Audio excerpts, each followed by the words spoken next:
It happened in December 2021, on the loneliest road in Australia, the Nullarbor Plain, stretching nearly 200 kilometers between Western and South Australia. Its name means no trees in Latin, and it truly deserves it. There's nothing out there but red earth, low shrubs, and endless sky. No signal, no stations, no sound, just silence. That evening I set out at sunset. The sky burned crimson and soon darkness swallowed everything. My headlights cut through the black emptiness, the road stretching endlessly ahead. After hours of driving, exhaustion hit me. My eyes stung, my hands trembled. Then, despite the heat inside the car, a sudden chill crawled up my spine. The radio hissed, static only, but beneath it I began to hear something, a whisper. Distant, fragile, almost melodic, as if carried through the static itself. I turned the radio off. Silence, yet the whisper remained. It seemed to seep through the air vents mixed with the dust of the desert. The words weren't clear, just a dry, rhythmic murmur, ancient and cracked. And then the heat changed. The air thickened, blistering hot, as if the sun had risen again right above me. That's when I saw it. To my left, out in the red soil, a tiny bright light hovering in the distance. Not like fire, whiter, colder. I slowed down. The light began to move, glide back towards me. It rose above the ground, floating smoothly through the air. As it neared, it took shape. Not a ghost, not a machine. It was something pale and solid hovering just beyond my window. When it came close enough, my stomach twisted. It was a massive broken bone, smooth white glowing from within. A vertebra maybe, or something older. Inside it burned a trembling white flame, like marrow turned to fire. The whisper was deafening now inside my skull. Water. My bone. Find me. It wasn't a scream or a threat, it was a plea. A voice soaked in endless thirst begging from beneath the desert. I hit the gas. The car roared forward, tires spitting red dust. In the mirror I saw it. The bone rolling after me, glowing brighter as it moved. Then behind it, faint, almost invisible, a figure. Thin, bent, 2 meters tall, walking slowly, silently, following the bone. I could only see it when the white light flashed across its shape. Like a shadow looking for its missing body. I didn't stop until hours later at a small roadhouse. Trembling, I told an old man what I'd seen.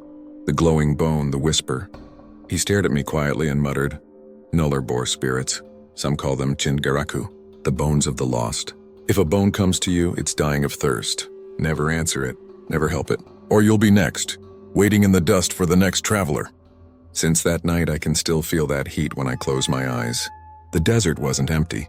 It was alive, restless, and forever thirsty.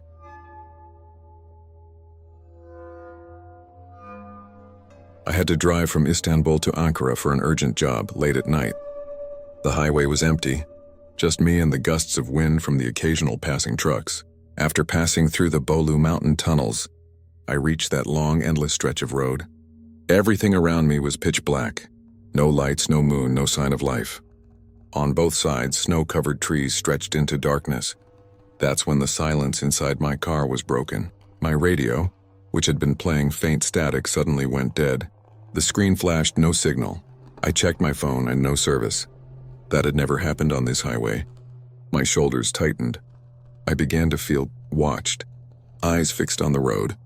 I caught something in the rear view mirror, a dim red light blinking in the far right lane. At first I thought it was a police car or an ambulance, but there was no sound. The light flickered unevenly like an old lantern struggling to stay lit. I slowed down slightly. The light drew closer and then I saw her. A woman, standing on the edge of the highway, back turned to me. She wore a dark, old-fashioned dress. Her head was uncovered, though snow swirled around her. In her hand, she held that faintly glowing lantern, raising it toward me. A hitchhiker? Out here in this cold at this hour? My rational mind whispered, "Stop and help her." But something deep inside screamed, "Don't stop. Whatever you do, don't." As I approached, the woman slowly turned toward me. My breath caught. Her face was expressionless, pale as ice. Her eyes were nothing but 2 black hollows as if carved out. And her mouth, God, her mouth, was stretched unnaturally wide, pulled sideways in a frozen grimace that was neither a smile nor a scream. Then, through the hum of the engine, I heard it, a whisper soft but clear, echoing inside the car. "Help me." It came from right behind me. I whipped my head around, the back seat was empty. But when I looked forward again, she was moving. Not running, gliding without touching the ground straight toward my car. I slammed the gas pedal. The speedometer hit 180 km/h, yet she was still there. Her black eyes locked onto me through the side window, then gone.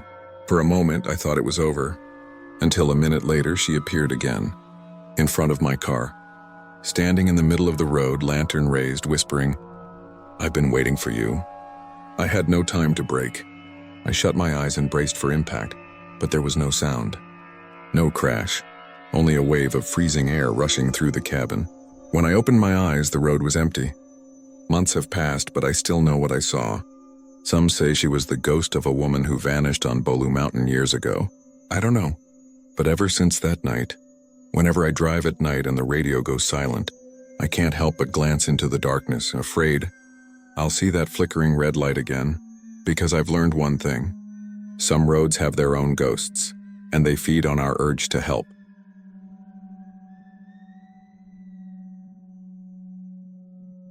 It happened in February 2024, on a lonely stretch of the Trans-Canada Highway between Ontario and Manitoba. In winter, that place feels endless. Forests, frozen lakes, and a silence that presses on your chest. I was driving toward Winnipeg, wanting to see the frozen wilderness. But when night fell, that dream turned into fear.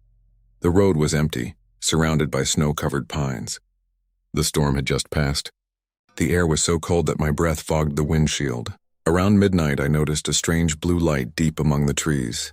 At first, I thought it was a campfire, but it wasn't warm. It flickered cold and pale. I slowed down. The light moved, shimmering across the snow. Then I saw it wasn't coming from somewhere, and it was coming from something. About 20 meters from the road, beside a frozen lake, stood a tall, thin figure, barefoot, wrapped in something dark that fluttered like a torn cloak. The blue glow came from within it, pulsing under the skin, strongest around its long arms and fingers. I turned my headlights toward it. The figure was facing me. Every instinct screamed, "Drive away," but I couldn't. Its face wasn't human, not smooth, not natural. Where features should have been, there was something like an ice mask, sharp and glistening. No mouth, no nose. Just two small white lights where eyes should be. Then it lifted its arms toward me. The fingers trembled, glowing like ice shards. And I heard it. Not through the radio, not outside, but inside my head. "Find me. Take me." The voice wasn't begging. It was commanding. Cold, ancient, and hungry. If I stepped out of the car, I knew it would take me, down into the lake, into the dark. I slammed the gas pedal. The tires spun on the snow, then caught. The car shot forward. In the rearview mirror, the figure was gliding after me. It didn't run. It slid smooth and fast, leaving no footprints. A moment later, the blue light vanished. Shaking, I kept driving until I saw a frost-covered sign on the roadside. Through the snow, I read the words, "Attention, site of the Wendigo legend, do not leave vehicles." My stomach turned cold. It wasn't a ghost nor a dream. It was something old, born from hunger and winter's emptiness. Even now, I can still see that frozen mask, those burning eyes, and hear that whisper inside my skull. Take me. Canada's winter highways hide things older than the land itself. That night, one of them saw me and almost chose me.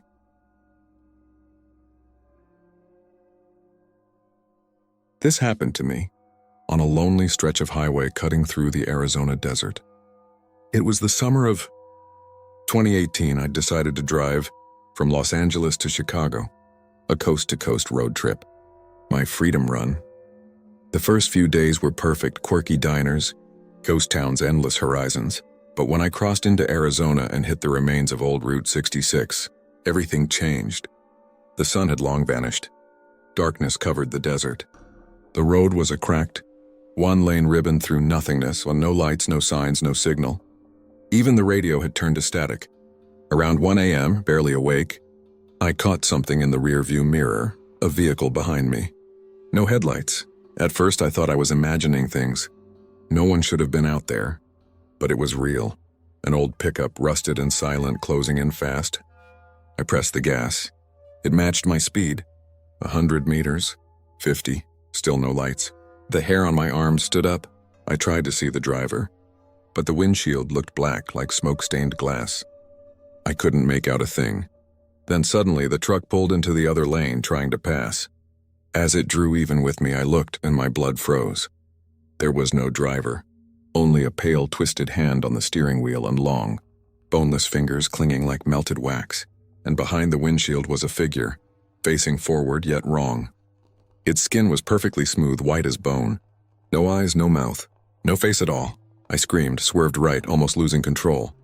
The truck shot past, gliding too smoothly as if its tires barely touched the road. In seconds, it vanished into the dark, no lights, no sound, nothing. I pulled over, shaking. The desert was deathly quiet. No wind, no insects, just my heartbeat. My phone still had no signal. I sat there for half an hour before I saw approaching headlights. A modern SUV slowed beside me. A middle-aged man rolled down his window. "You okay, buddy? You shouldn't stop here." I just saw a truck," I stammered. "No lights. No driver." His face went pale. He nodded slowly. "Yeah, you saw him. Listen, next time don't slow down. Don't stop. And whatever you do, don't look in the mirror." He didn't wait for an answer. He just drove off, headlights fading into the desert night. I started my car and drove as fast as I could, never dropping below 120 miles an hour. By the time I reached the next town, dawn was breaking.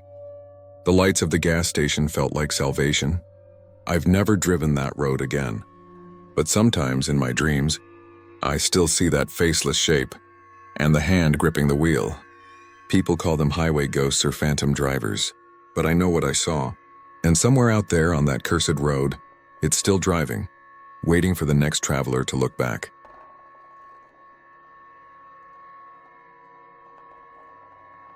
I was driving from London to Cornwall when my GPS rerouted me off the highway, suggesting a fuel-saving shortcut through Dartmoor, a narrow, twisting road called the B3212. It was a damp, suffocating English autumn night. Around 9 p.m., thick fog swallowed everything. Even my headlights barely cut through it. On both sides of the road, crooked oak trees and high stone walls formed a tunnel of darkness. The road was so tight I had to honk before each bend in case another car was coming. The radio only picked up faint, crackling old songs from local stations. After half an hour in that foggy maze, I noticed a shape on the right, a figure sitting on a low stone wall. I slowed down and dipped my headlights. It was a man, large, elderly, dressed like an old shepherd. He wore a long brown cloak and a round, weathered hat that looked like it belonged to another century. He was just sitting there facing me. Thinking he might need help, I rolled down my window. The air that rushed in wasn't just damp, it was cold, earthy, and smelled faintly of mold. "Good evening," I called out. "Are you all right? Do you need help?"